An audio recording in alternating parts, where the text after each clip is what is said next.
I eulogized Bob Graham when he passed, did some research, made a hypothetical as to what would have happened had Gore chosen Graham as his vice president, not Lieberman, and talked about what ultimately would have probably happened.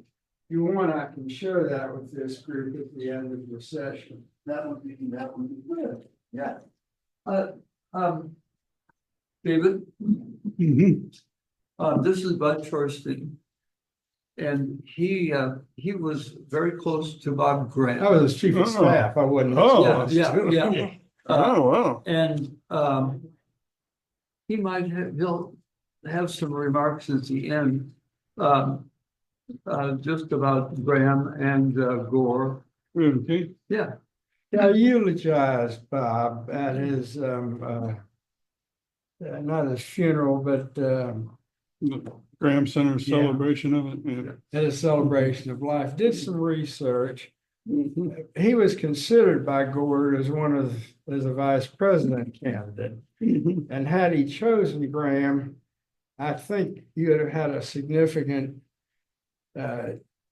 difference in what ultimately occurred in the Middle East and what occurred in this country. Mhm.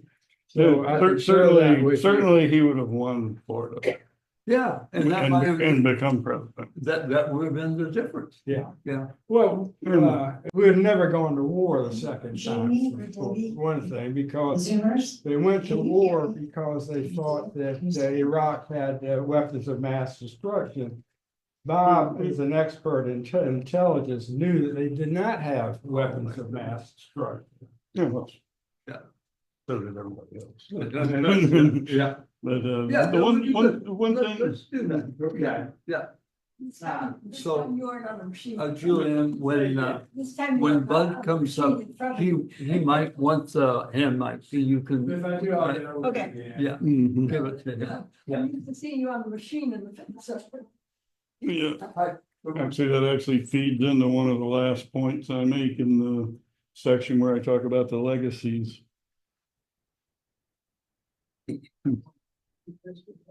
What's happening in the other world? Oh, I know. Employee Appreciation Day.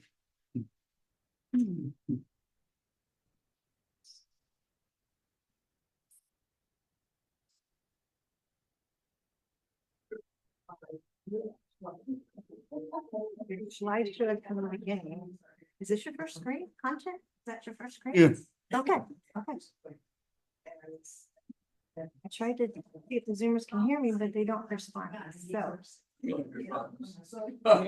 see, I actually found the ones for this election. I couldn't find the ones for the 1948 election. Yeah. I think they're in a storage unit. Yeah. Yeah, occasionally, yeah. See you next Wednesday. Somebody I think can ask you that. I'll check. Maybe. Today. Today. Yeah, I'll check. Okay, thank you.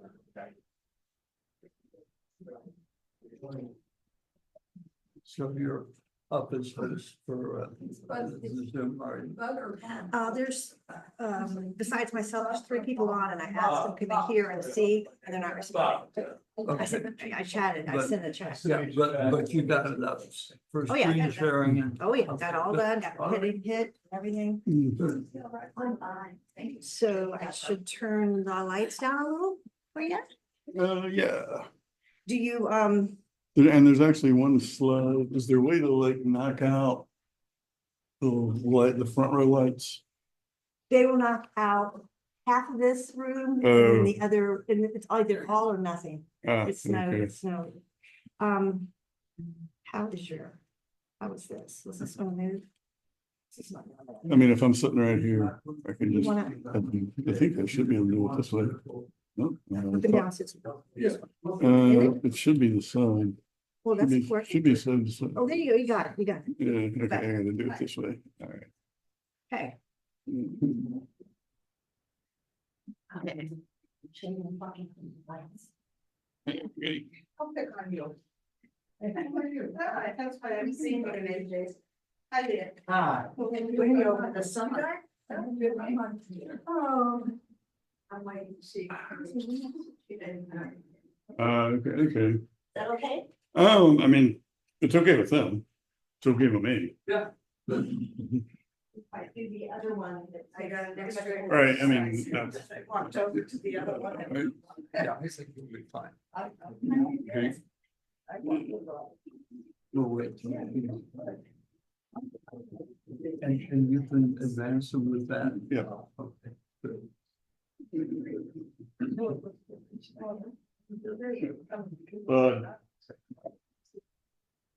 A good segue into what you're probably talking about. Yeah. Yeah, now, if Graham would have been the vice president, I can't tell you with Lieberman, but Bob was an expert in intelligence. Yeah, Mhm. well, good. Yeah, we'll do that. This will work out well. Yeah. He might have, I'm gonna talk at the end about what would have happened had Gore selected Graham as the vice. Oh. he could also have made Graham Secretary of State. I can't hear because I've got the induction loop on. Yeah. Okay. What's that?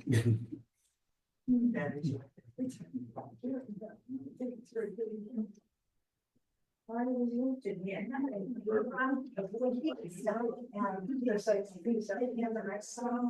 turn it on. Or I'm gonna wait.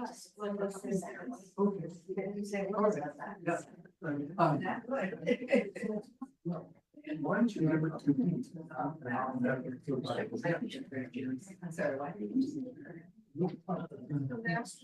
right now. I don't know the answer to that. Oh, there's one more, but who knows? It's very.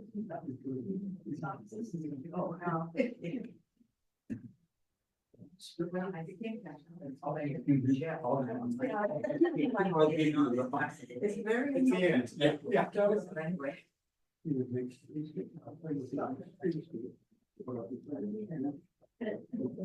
Got a couple more minutes, folks, to collect the rest of our Zoomers.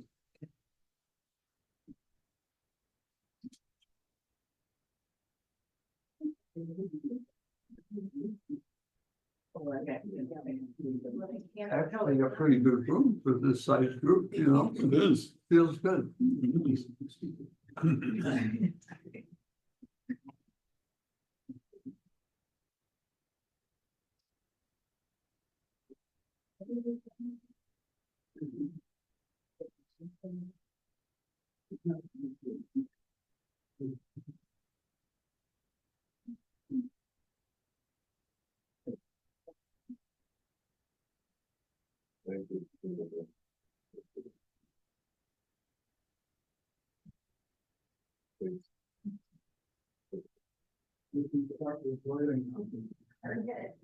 Okay, we're ready to go. Yeah. Okay, good. Well, good morning.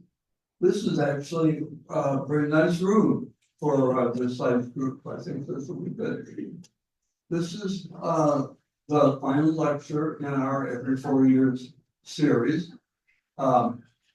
And David Price is back with us. The last time was 2 weeks ago when we were talking about the Truman election of 1948.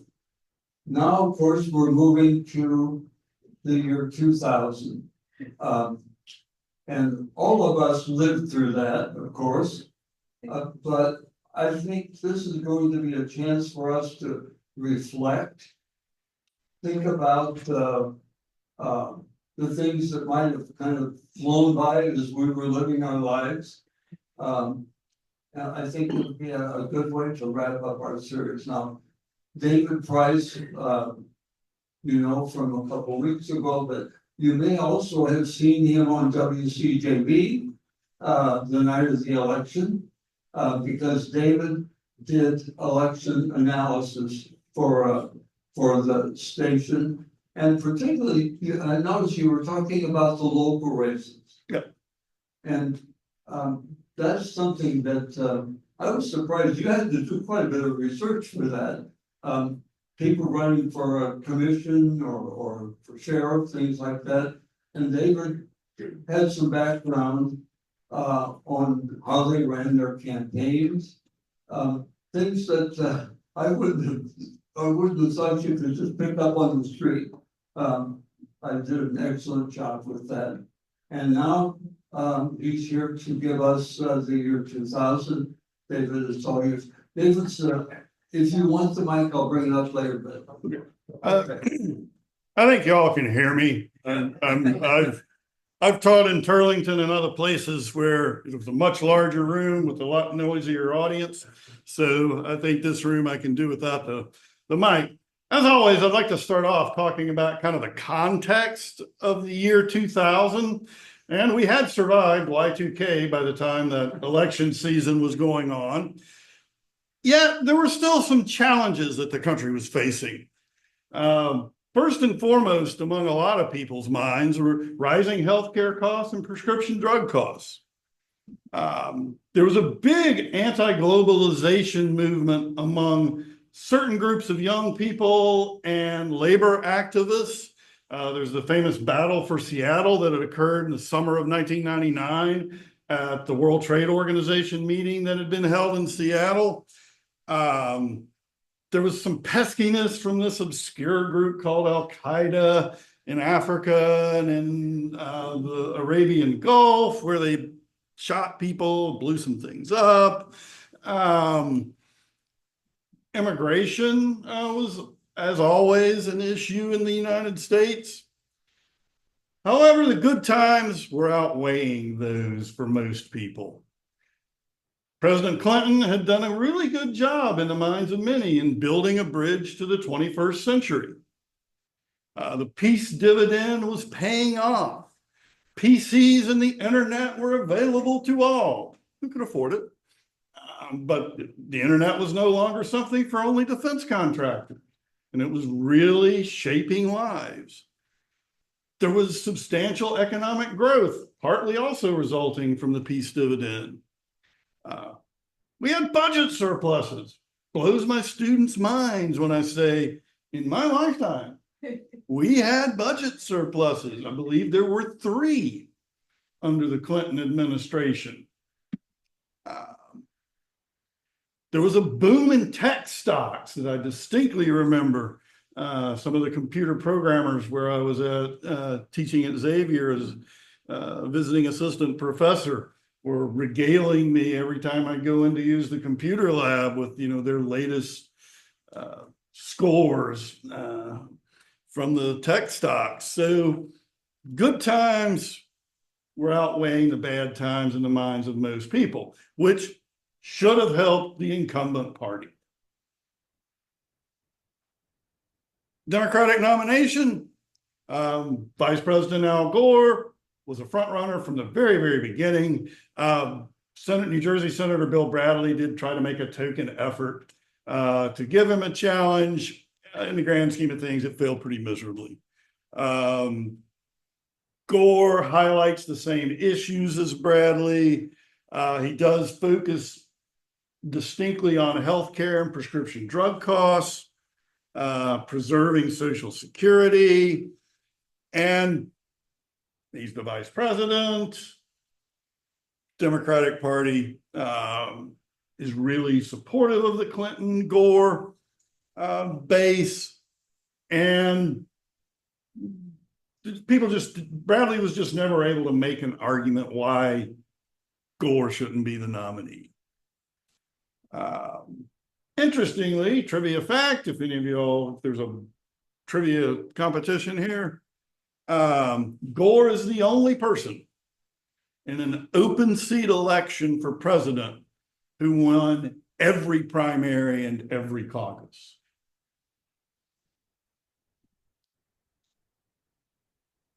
Republican primary was obviously going to be a lot more contested. There were about a dozen Republicans initially. It quickly narrowed, however, and most of that dozen dropped out after dismal poll ratings after a series of debates that occurred in the fall of 1999. One of those former Nixon and Reagan advisor, and by 2000, I guess, journalist is a charitable description. Pat Buchanan left to seek the Reform Party's nomination when he dropped out of the presidential race. By Super Tuesday, there are only two contenders left on the Republican side. Texas Governor George W. Bush, who was running on the message of compassionate conservatism. He had the establishment's backing. He was the last Republican president's son. That gave him a lot of credibility, even if he was trying to distinguish himself as more conservative than his father.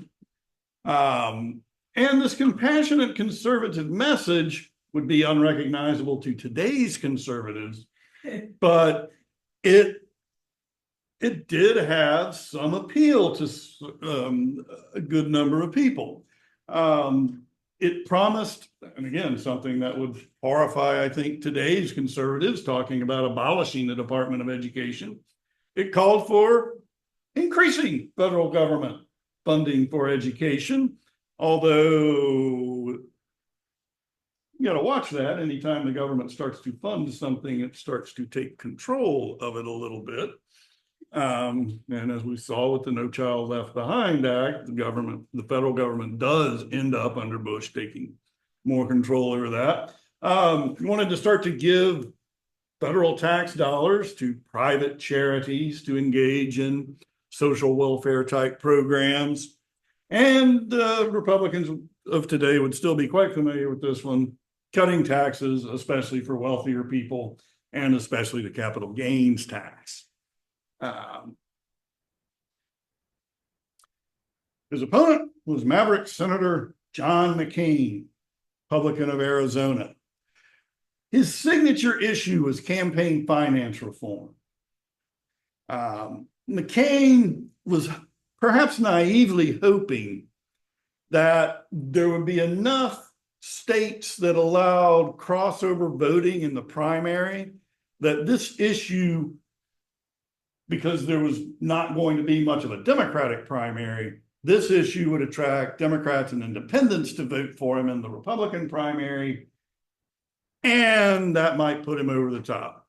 He did win 7 states, but that was nowhere near enough. And after Super Tuesday, he drops out.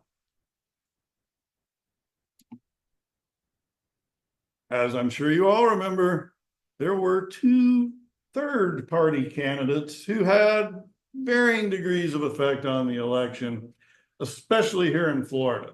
How many of y'all were living in Florida in 2000? Okay, a good number. I moved here Memorial Day of 2000.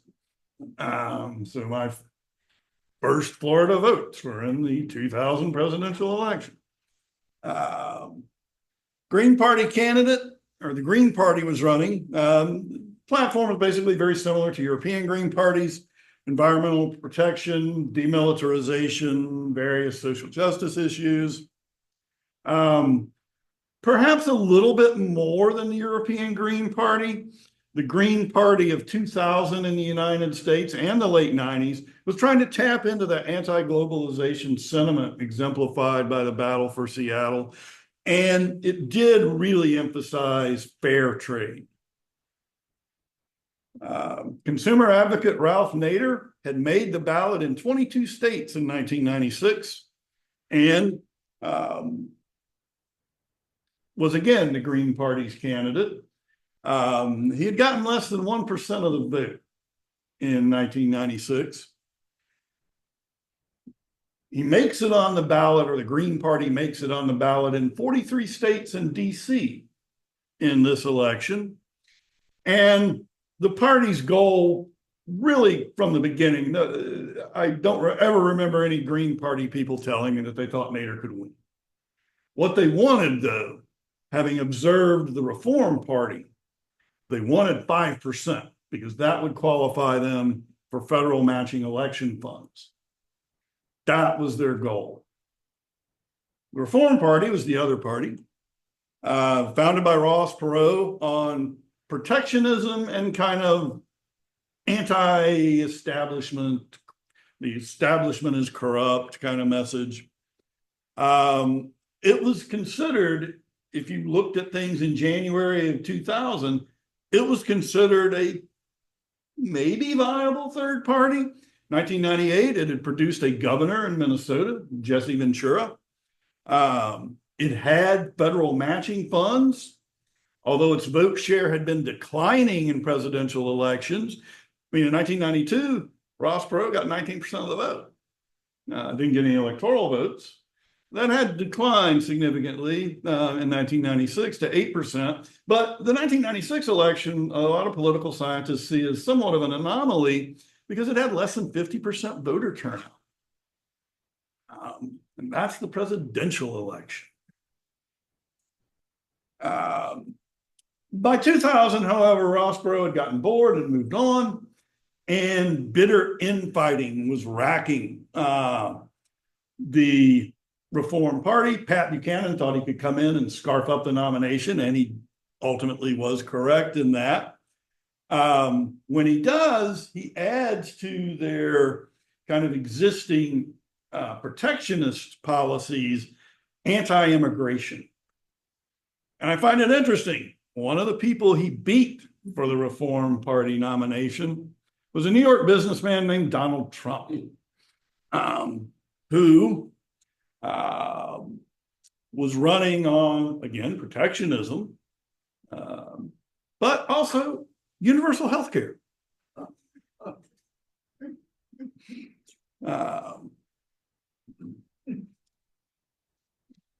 Well, in the campaign, and some people criticized Gore for this, he went to great lengths to distance himself from Clinton.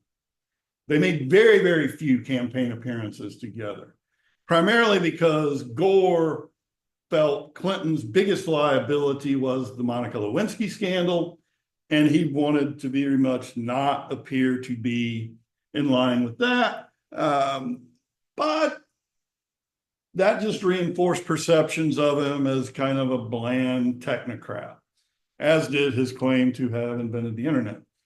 Because of his role in Defense Appropriations Committee years ago. He's seen as stiff and aloof. Republicans are able to portray Bush as a decisive business leader, although he basically inherited the money he used to buy the Texas Rangers, which was his primary business. But he came across as an affable guy that you could go have a beer with. Whereas Gore is somebody you might want to turn some of your, technical issues over to, but you don't want to have him over for dinner. Bush wasn't so interested in talking policy specifics. He wanted to kind of blur that and run on his affable personality. They were, Bush and Gore, successful at keeping Nader and Buchanan out of the debates. And neither Nader nor Buchanan was viewed by the public as particularly likable. Well, there are the results.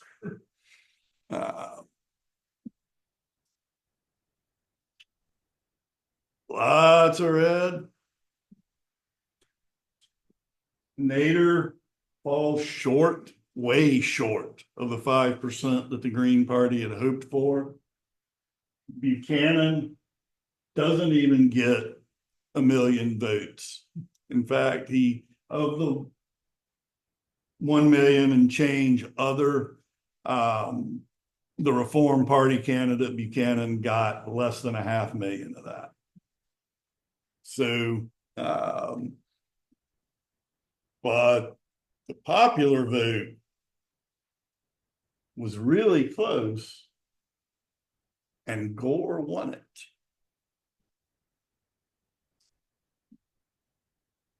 The electoral vote was also very close.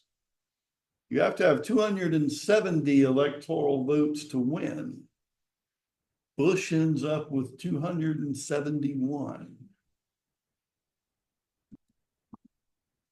It's the closest electoral college race in modern American history.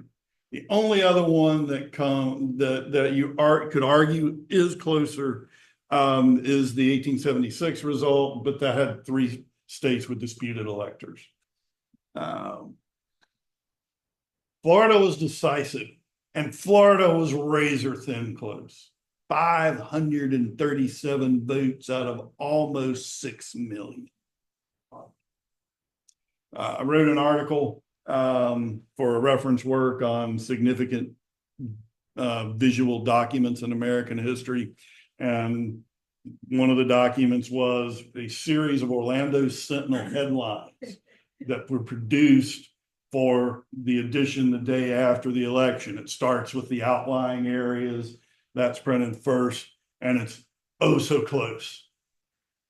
The one for more of the suburbs comes out, it's Bush. The one for the city of Orlando, is it Bush? And then finally, the last headline for kind of the later in the day editions was contested. All those headlines within about an 8-hour period on the presses from the Orlando Sentinel. Nader got over 97,000 votes in Florida. If 538 of those had voted for Gore, which is 0.55%, a little over 0.5%, Florida would have gone to Gore. The Electoral College would have gone to Gore. Al Gore would have been president.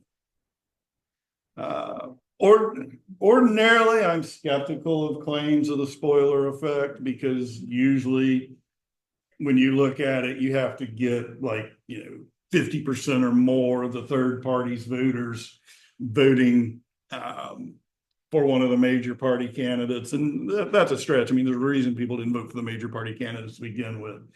But when 99% of the third party candidate voters could have still not voted or voted for somebody else, and less than 1% of them would have had to switch to the major party candidate, I'll buy that as a case of the spoiler.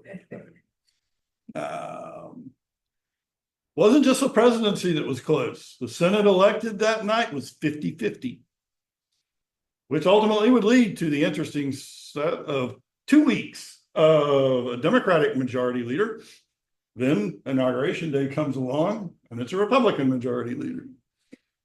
But then in June, the conservatism of, I believe, Trent Lott was the Republican majority leader then, drove Republican Jim Jeffords of Vermont into being an independent and caucusing with Democrats, causing a third flip in control of the Senate.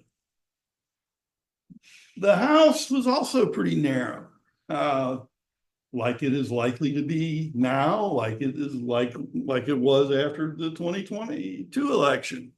221 Republicans were elected, 211 Democrats, 2 independents, and there was a vacancy because somebody died, and I couldn't find out in my research whether the person who died was elected as a Republican or a Democrat.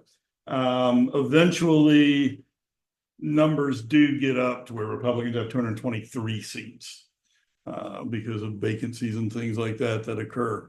But very, very close election. What it's most known for, though, are the controversies. One of which is the infamous butterfly ballot. Fairly early in the day, Supervisor of Elections Office in Palm Beach County began to get complaints from voters that the design of the ballot had confused them. Let me make this bigger so y'all can really get a a sense of why people, is anybody in Palm Beach County? No, it's the next county over.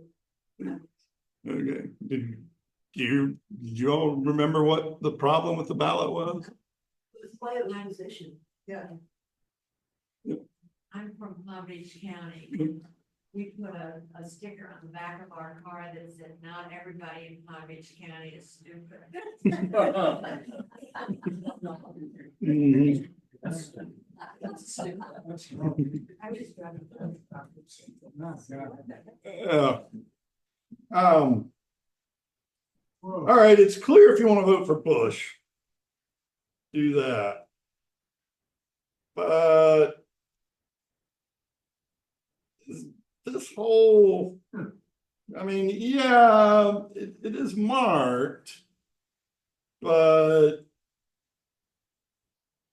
you know, if you're going down the, you know, I mean, one, why the hell are they putting stuff on both sides? Why aren't they listed straight down, for one thing? And, you know, people maybe not paying attention or bad eyesight or whatever, people are believed to have marked here instead of here, intending to vote for Gore, but in reality, voting for Buchanan. And given the demographics of Palm Beach County, Buchanan did have overvotes. And I don't know if any of y'all remember the controversies around Pat Buchanan that year. One of the things that Donald Trump actually attacked him on was that Buchanan had made the comment in a book that maybe our involvement in World War II was unjustified because Nazi Germany did not pose an existential threat to the United States. He, I guess, did do a little bit more research and found out that, you know, technically speaking, Hitler declared war on us 3 days after Pearl Harbor, or 3 days after our declaration of war against Japan. But it just struck people as odd that very liberal Palm Beach County with a fairly sizable contingent of Jewish American voters would support Pat Buchanan more disproportionately than what one would ordinarily expect. So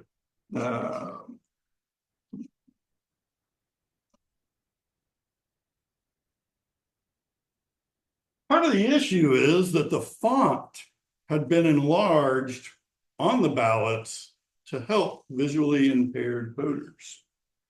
But when they enlarged the font, that's when they kind of skewed the placement of where you mark your or poke your dot or whatever. I will say I found that very odd. I'd never voted in a state where you like poked things out rather than circling, or most of my voting had actually at that point been done in Tennessee, where it was an electronic voting machine, clicked a knob. It was a Democratic supervisor of elections in Palm Beach County who had approved or possibly even made the design. So that was something that, oops. Yeah, wished it had been rethought, I suspect, by the Democratic Party. Even greater controversy occurs over recounts. Then as now, Florida law required that if an election is within a 0.5%, there needs to be a recount, and 537 out of 6 million is well within a 0.5%. It's also if an election is within a 0.25%, at that time, Florida law was you could request a manual recount.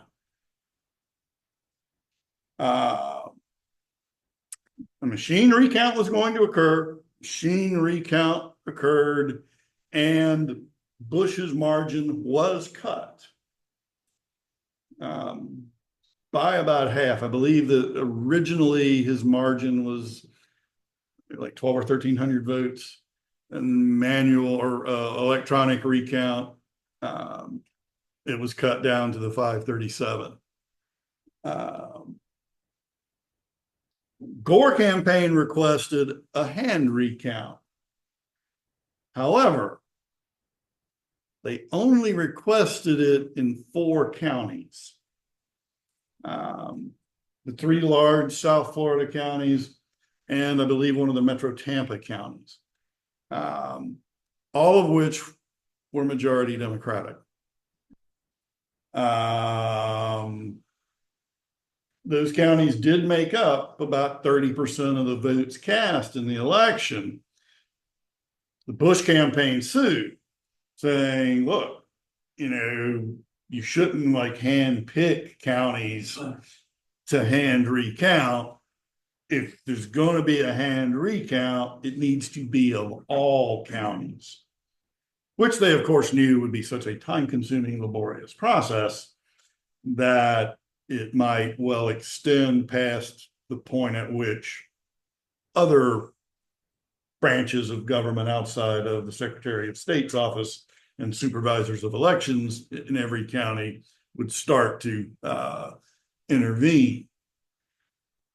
Nevertheless, courts ruled initially, state of Florida courts ruled initially, proceed with the hand recount of these 4 counties. And that's where you get into the hanging Chad issue. It was never really clear what poor Chad did to warrant hanging, but apparently he did.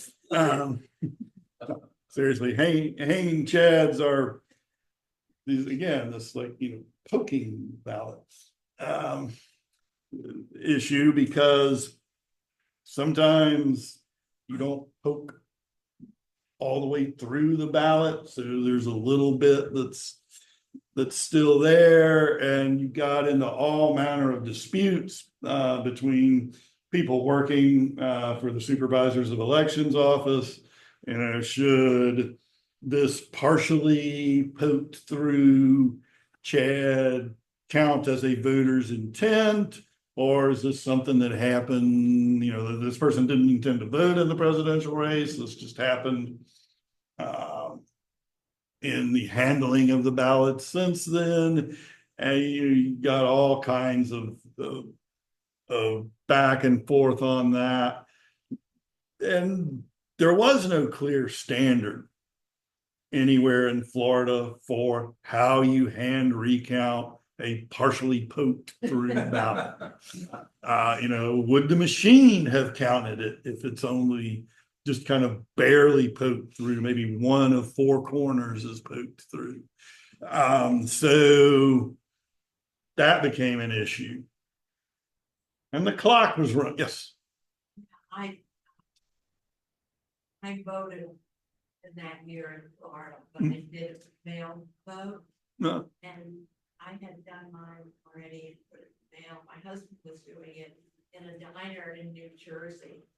And after he did his voting, I said, you better look on the back and see if everything was punched out correctly. He said, oh, that's ridiculous. I said, look on the back. And there were all these bits hanging off. Yeah. So we went back through and punched them all out, took them all off. But it was, if you didn't really know to do, I don't know how I happened to know. I probably don't do back or something. But yeah, it was very confusing. And one of the things that people said down there was all these little old ladies, that would be us now, voting, and they couldn't really do it correctly. But yet they could keep track of 22 bingo cards. I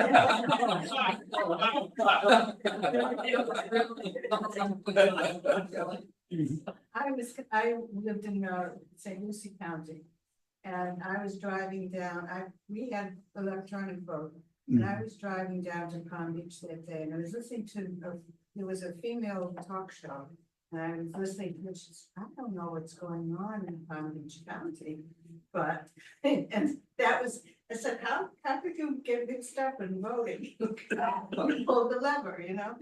And Yeah, I mean, that, it was very early, it was like 10 o'clock, Right. 11 o'clock in the morning that they realized that something was going on. right, and yeah, they had complaints very, very early in the day. From people who were like, I thought I voted for Gore, but I was talking with my neighbors. No, you had to poke the third hole, not the second hole.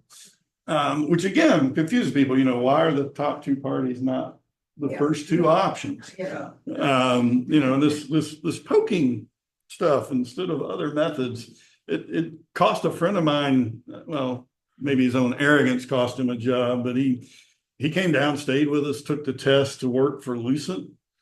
And he got there like 5 minutes late, so he missed the instructions. And he was telling me he had gotten a 0 on the test. And when we got back to my place, and I said, well, man, I went in there and I looked like a Scantron. I was coloring in the bubbles, and I looked over, and dumbass beside me was, poking the things out. And I said, what was he doing that for? My friend wasn't maybe a little too arrogant for his own good there. Turns out, yeah, you're supposed to poke the things out. It's supposed to like color in the bubbles. So, it wasn't just voting. I do believe that we've kind of gotten away from that as a country. Now, well, at that point, and again, this is something that kind of blows your mind now to think about, the Florida State Supreme Court being all Democrats. There had at that point only been 2 Republican governors in living memory in Florida, Claude Kirk and Bob Martinez. They hadn't appointed much of the state Supreme Court at that time. They ruled in favor of proceeding with the hand recount as the Gore campaign argued. Bush campaign appealed to the Supreme Court. Well, before that, the deadline for certifying the Electoral College vote was rapidly approaching. So the governor of Florida, George W. Bush's brother, Jeb, called a special session of the Florida legislature, which was Republican controlled. And they met and awarded the state's electors to Bush.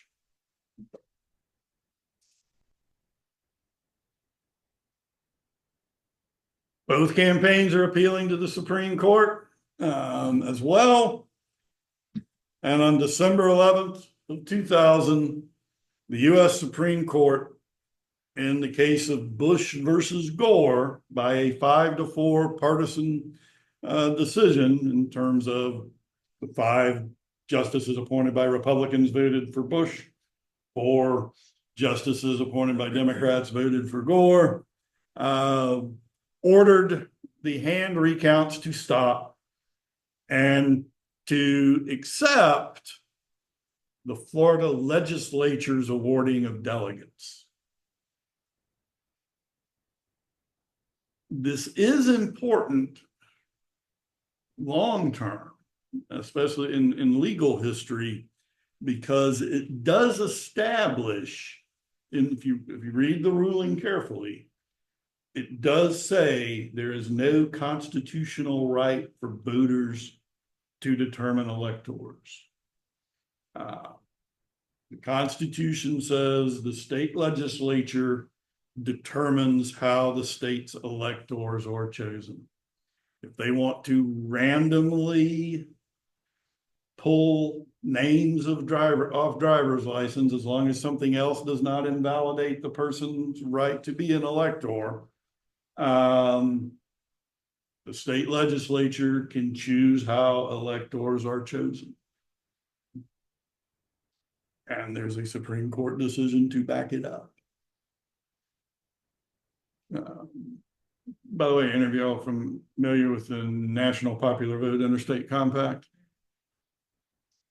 What that would do is it's a way to get around the problem here, where you have Al Gore winning 500,000 more votes than Bush, but not becoming president, or Donald Trump, or excuse me, Hillary Clinton winning almost 3 million more votes than Donald Trump in 2016 and not becoming president. What it would do is, if state legislatures have passed it,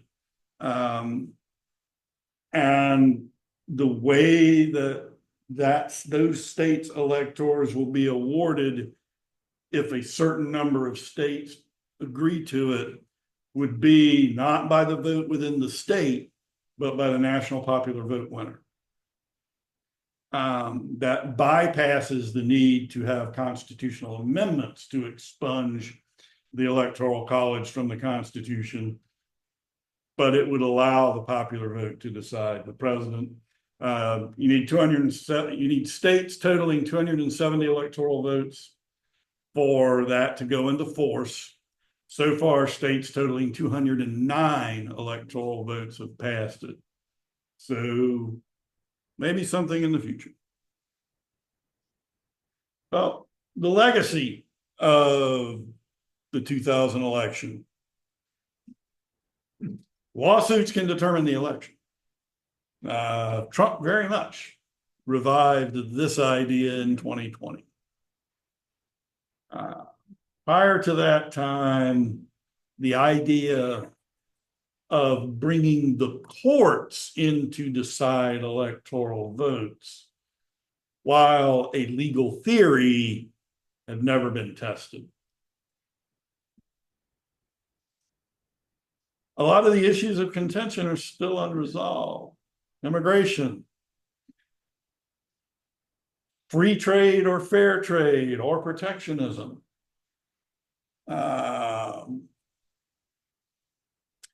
Trump tapped into those in 2016 and won the Electoral College doing so. The issue of healthcare access and prescription drug costs also still remain unresolved. Medicare Part D passed under the Bush administration, and the Affordable Care Act passed under the Obama administration were attempts at that. They fall short, however, of universal health care, which had been advocated by the Clinton administration in its first years in office, advocated by Donald Trump in 2000, advocated by Ralph Nader and the Green Party, and a number of other groups. So that's still an issue. Another legacy, I would argue, is that we got a much more aggressive war on terror as a result of Bush winning as opposed to Gore. 9/11 was still going to happen.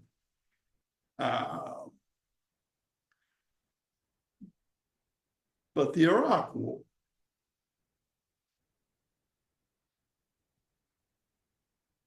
Saddam Hussein, the leader of Iraq, had been accused of trying to assassinate former President George H.W. Bush in 1993, not long after he left office, while the elder Bush was on a trip to the Arabian Gulf. Fortunately, the plot had been discovered. Nothing really came of it. However, a number of sources say that George W. Bush was hell-bent on invading Iraq and killing Saddam Hussein. And that the Al-Qaeda attacks, which were completely unrelated to Saddam Hussein, who led a secular socialist regime, not an Islamic fundamentalist regime, all manner of manipulation of intelligence and whatnot was done to justify going to war in Iraq. We lose more than twice as many soldiers in Iraq as we did in Afghanistan, even though our presence in Iraq was there for a shorter period of time than in Afghanistan. Would we have gone to war with Iraq under Gore? I mean, I'm pretty convinced that we would have gone to war with Afghanistan under Gore. But without that kind of family dynamic driving us to attack a secular socialist regime in retaliation for an Islamic fundamentalist terrorist attack, would that have occurred? That's history, we'll never know, but that's it. Okay, so Bud. We, what's up? we're going to do something, just to give us a little more context here. Bud Shortstein was, chief of staff for Senator and Governor Bob Graham. And Bob Graham figured in the construction of the Democratic, ticket. Bud, can you give us, some of your thoughts? This is a result of research I'd done when I eulogized Bob Graham at his celebration of life in Miami Lakes. I came to the, first of all, you need to know that Clinton, Dukakis, and Gore all considered and vetted Bob Graham as a potential vice presidential candidate. My research told me that had Gore selected Graham, Graham at that time in 2000 was still Florida's most popular politician and public servant. There's no way that Florida would have been lost had Gore selected Graham. I knew Joe Lieberman, I liked Joe, but I'm not sure he really brought anything to that ticket. So let's assume that Gore and Graham then become president and vice president. We went to war under Bush II because the CIA had made the determination that Saddam Hussein had developed weapons of mass destruction.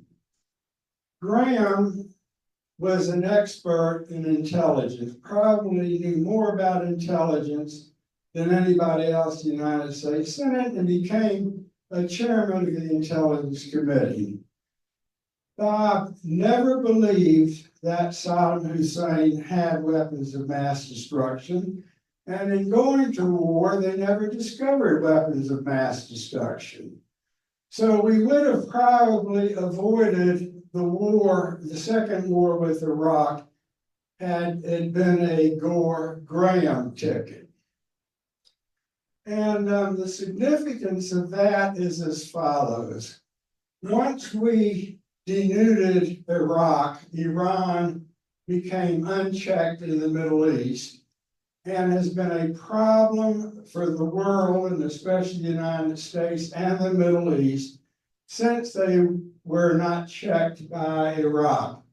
So having not chosen Graham as his vice president, the entire Middle East is in disruption, and we don't see any way out of it anytime in the near future. So I wanted to share that with you because it was sad that Gore didn't take Graham, and it's sad that we ended up going to war with Iraq the second time. That's very interesting, especially that last comment about how that opened the door for Iran. Any other thoughts or questions? This has been a good hour. Yes, sure. Let's try to turn the lights, but okay, continue. So, the Supreme Court decision, what was the argument from the four dissenters on why legislature should not determine the votes? I actually haven't read the dissents, read the arguments that the Gore campaign made. And those ultimately fall back to the 14th Amendment and the federal government's responsibility for due process and equal treatment of citizens, and that basically the other 49 states allow the Florida citizens would be treated differently in that election because their legislature would pick rather than their votes. And in the other 49 states in DC, voters would get to choose, and that would be a violation of the 14th Amendment. I assume that at least some of that is part of the dissenters' justifications, but I can't say that I actually read the dissenting opinions. Makes sense. Anything else? I got another question. Sure. So, We'll get yeah. this one first. Yeah. I thought Bud's comments were very interesting about if Graham had been chosen as VP. I'm trying to remember back, why did Gore choose Joe Lieberman? As I recall, of course, he was also Northeast. He was part of the elite part of the Democratic Party. But as I recall, Lieberman was also more moderate than some other Democrats. Is that the reason he was chosen? That is the reason, especially the dynamic that Gore really wanted to come across a little shy of Puritanical because of the Lewinsky scandal. He didn't want to be perceived as the kind of quasi-libertine that Bill Clinton was perceived as. Lieberman was a very staunch family person, and there was not a sense that there would be wild times in the White House with Al Gore and Joe Lieberman in charge, the way there had been with Bill Clinton and his cigars. Because I think that, both, you and Bud are correct that there's not much of a reason. Lieberman wasn't very well known outside of the Northeast in terms of luring moderate Sunbelt voters to the ticket. So I think it was really the perception of Lieberman's personality and social mores, and Al Gore's wife, Tipper, who, let's label records that are offensive, was also playing into the Gore image. And he was widely criticized by some Democratic Party establishment figures for running away from Clinton so much.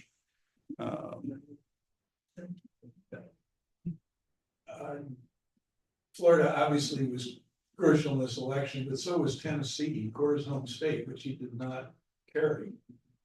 Carries his own state, he wins the election. I just wonder, is there any other cases in history like that? I know Tennessee was becoming redder and redder, very red now, but has there ever been a presidential election where somebody lost the election because they couldn't carry their home state?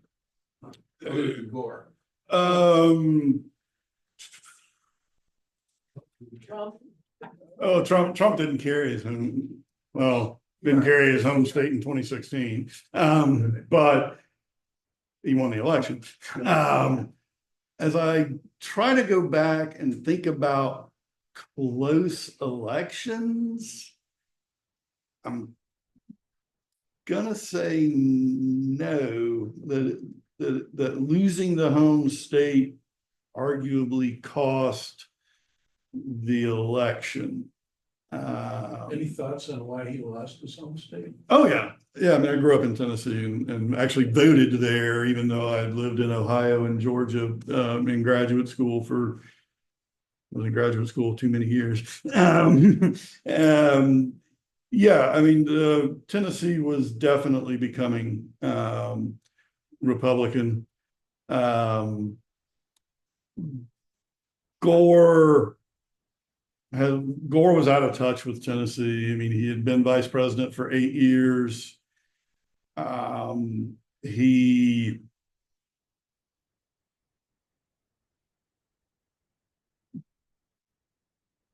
there were, if you think back to the 1994 election, right as Gore is leaving the Senate, becoming vice president, next election occurs. Tennessee's Senator Jim Sasser was in line to succeed Tom Daschle as majority leader. He loses the 94 election, and Bill Frist comes in. Because Gore left, both Tennessee's Senate seats were up, because you appoint a caretaker, and then in the next federal election, you have an election for the remainder of the expired term. Fred Thompson won that seat. So in 1994, Tennessee had elected 2 Republican senators. The House delegation in Tennessee was flipping from what had been a 6-3 Democratic majority.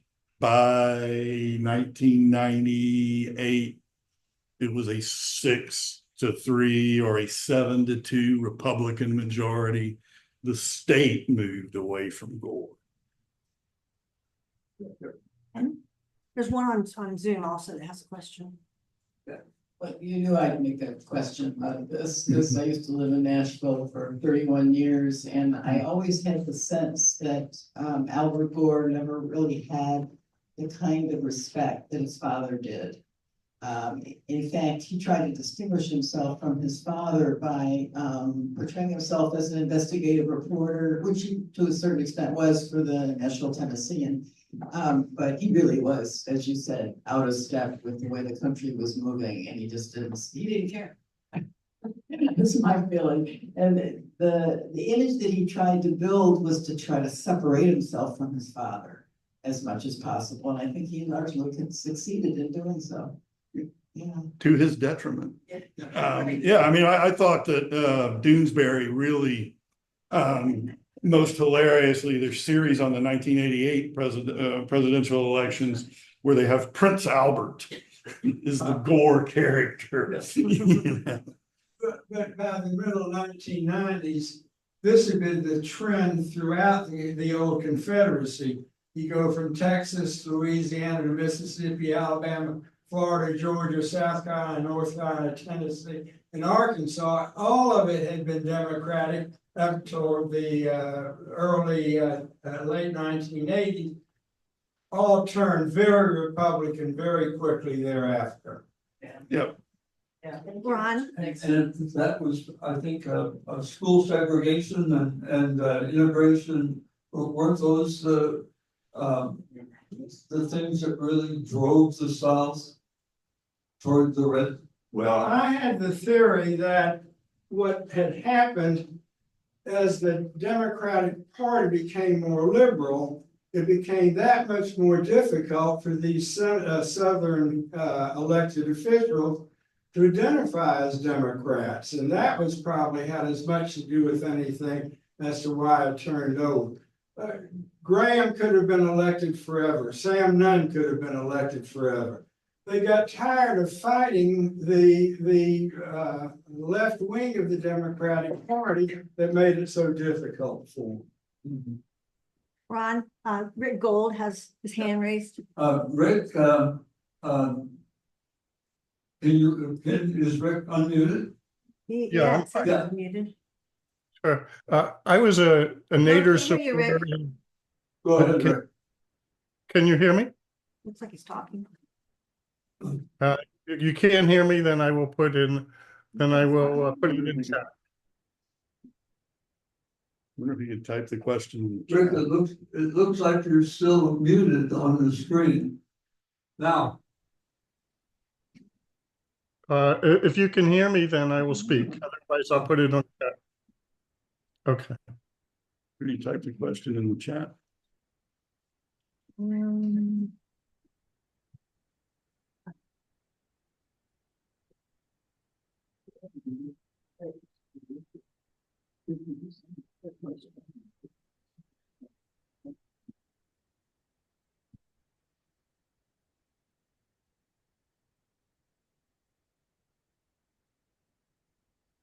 Well, we'll see. Rick always has a good question.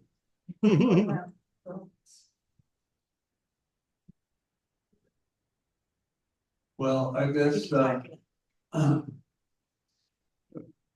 guess we're gonna have to, Rick, we're sorry, if you can hear me, we can't hear you. Okay, there you go. It is. I was a Nader voter in Virginia because I knew that Virginia what's that word? Staunchly Republican. Was there any analysis of the native voters in Florida?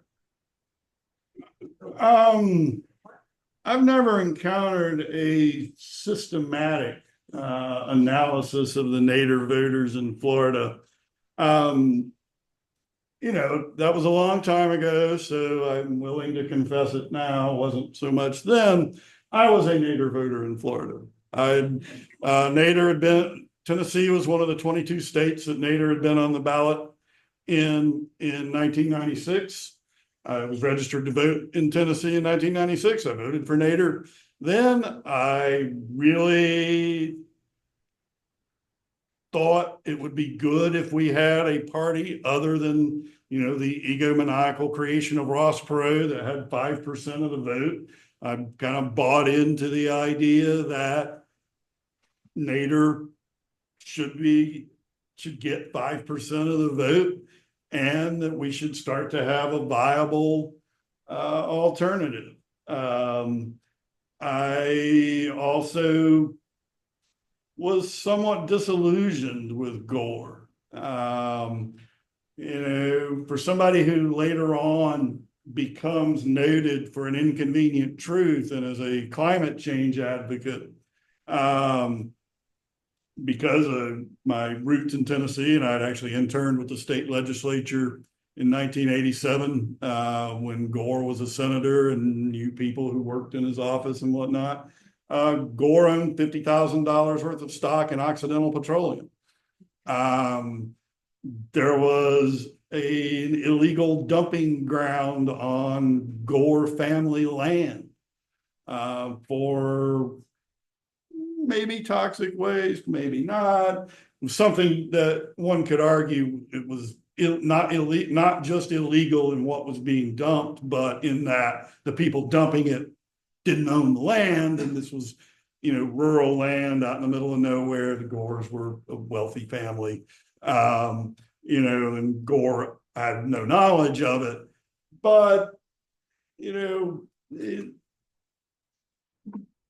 it seemed like getting another party that would have 5% when there didn't seem to be at the time that much of a difference between the policy positions of the candidates, because Bush did a really good job of hiding how far right he would take the country in the election. I mean, he's all vague about what he's going to do in the election. It's all about his personality and the Texas Rangers. So I think that might have been the mindset of others. I mean, I hung out at the Civic Media Center with the Alachua County Green Party or the North Central Florida Green Party for a couple of years there. And I think that's what I could say about Florida Green voters. Okay, our son voted for Gore. He was a student in Boston, but he was registered in Florida. And when we found out we were going to disown him, and I said, why did you vote for, I'm sorry, not Gore, but Nader, sorry. Yeah, voted for Nader. I said, why did you vote for Nader? He said, well, because I like his policies, Mom. Well, and I think that goes back to your point about the voters not seeing too much difference between the two major parties. Well, okay, this has been another interesting hour. Thanks so much, David Price. You're welcome. And University of Florida. I think we have one more or two more things in our semester that, you know, they're kind of carry over. Tomorrow afternoon, we've got